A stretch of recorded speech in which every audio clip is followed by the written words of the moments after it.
Hi guys. ఒక ఊళ్ళో ఒక బాలు అనే పూల వర్తకుడు ఉండేవాడు. అతడు ప్రతిరోజు బయటకెళ్ళి పూలు అమ్ముకునేటటువంటి వాడు. ఒకరోజు బాలు రాజభవనానికి పూలు తీసుకొని వెళ్తాడు. అయితే అక్కడ ఆ రాజభవనంలో గేటు దగ్గర ఉండేటటువంటి కాపలాదారుడు ఈ బాలుని లోపలికి వెళ్ళనీయాడు.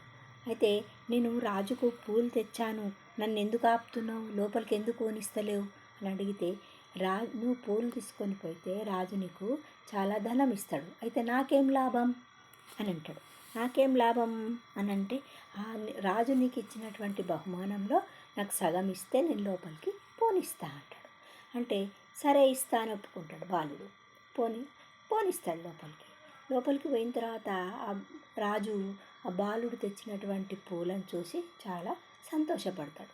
నీకు ఏం కావాలి బహుమతి అని అడిగితే, నాకు 100 కొరడా దెబ్బలు కావాలా అని అంటాడు. నీకేం పిచ్చా, ఎవరన్నా ధనం అడుగుతారు కానీ ఇంకా కొరడా దెబ్బలు అడుగుతున్నావేంటి అంటే, నాకు ఇచ్చినటువంటి బహుమానంలో సగం కాపలాదారుడికి ఇవ్వాలిగా అంటాడు. అంటే అప్పుడు అతను ఆ నిజం తెలుసుకొని కాపలాదారుడికి 50 కొరడా దెబ్బలు ఇచ్చి ఈ బాలుకు చాలా ధనం ఇచ్చి ఇంటికి పంపించేస్తాడు.